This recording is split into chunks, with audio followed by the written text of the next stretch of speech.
Des rideaux baissés sur plusieurs dizaines de mètres en plein cœur de Paris, en face du Louvre. Les personnes qui travaillent dans le quartier le constatent. Rue de Rivoli, certains commerces n'ont pas rouvert après le confinement. Il y a moins de touristes, beaucoup moins de touristes. Au fur et à mesure, les boutiques ferment et il y a de moins en moins de monde, quoi. Cette terrasse en face du Louvre est complètement vide. Avant le confinement, 5 serveurs travaillaient dans cet établissement. Aujourd'hui, il n'y en a plus qu'un seul.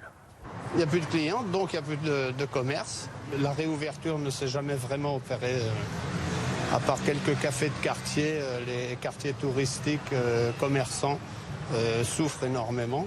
Et pour cause, au premier semestre, il y a eu plus de 14 millions de touristes internationaux en moins à Paris par rapport à l'an dernier.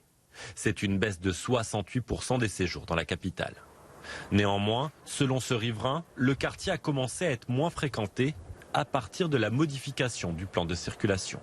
Ça a démarré avec les difficultés d'accès de Paris-Centre, avec la voie sur berge qui était plus accessible. Donc petit à petit, les Parisiens se sont moins arrêtés sur Paris-Centre.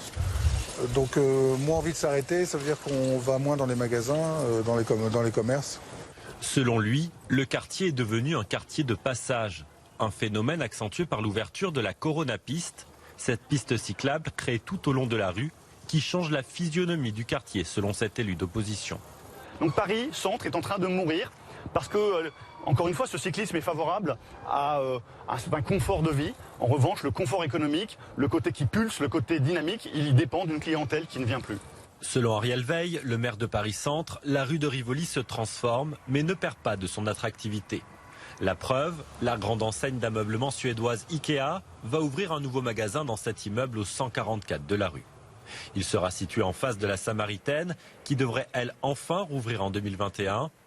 Nouvelles enseignes et plans de circulation, la situation de la rue de Rivoli demande à être mise à plat, selon le président de la Chambre de commerce. Je comprends qu'il puisse y avoir des restrictions qui ont été présentées comme provisoires, qui peut-être seront définitives. Si c'est le cas, il faut qu'une discussion puisse s'ouvrir de manière à trouver des solutions satisfaisantes, de manière à ce que l'activité économique puisse se prolonger dans ce secteur de Paris. Un secteur dont les commerces ont déjà subi les grèves de l'hiver dernier et les manifestations des Gilets jaunes dans la capitale.